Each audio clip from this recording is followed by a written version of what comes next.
ভবা পাগলার প্রকৃত নাম ভবেন্দ্রমোহন রায় চৌধুরী। গানের ভণিতায় ভবা পাগলা ব্যবহার করতেন বলে এই নামেই তিনি অধিক পরিচিত ছিলেন। ঢাকার অদূরে ধামরাই উপজেলার আমতা গ্রামে 1902 সালের 17 অক্টোবর তিনি জন্মগ্রহণ করেন।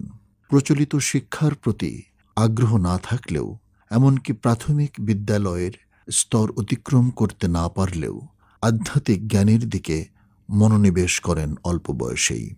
তাই তাঁর সৃষ্ট বেশিরভাগ গানের কথাগুলো আধ্যাত্মিক চেতনা সমৃদ্ধ এবং এর সাথে বোঝাপড়াও গভীর তাৎপর্যপূর্ণ হয়ে ওঠে। তিনি অত্যন্ত সহজ সরল সুরে ও কথায় গান রচনা করেছেন, যেমন ধরুন, নদী ভরা ঢেউ, বোঝো না তো কেউ, কেন নিজে তরি বাও বাও বাউরে। অথবা মানব জনমের ব্যাখ্যা দিতে গিয়ে তিনি লিখেছেন, এমন মানব জনম আর হবে না, বারে বারে আর আশা হবে না। এই ধরনের সহজ কথার গান প্রতিটি মানুষের মর্মে দেয় সাড়া এবং আত্ম উপলব্ধিতে বিশেষভাবে দেয় নাড়া।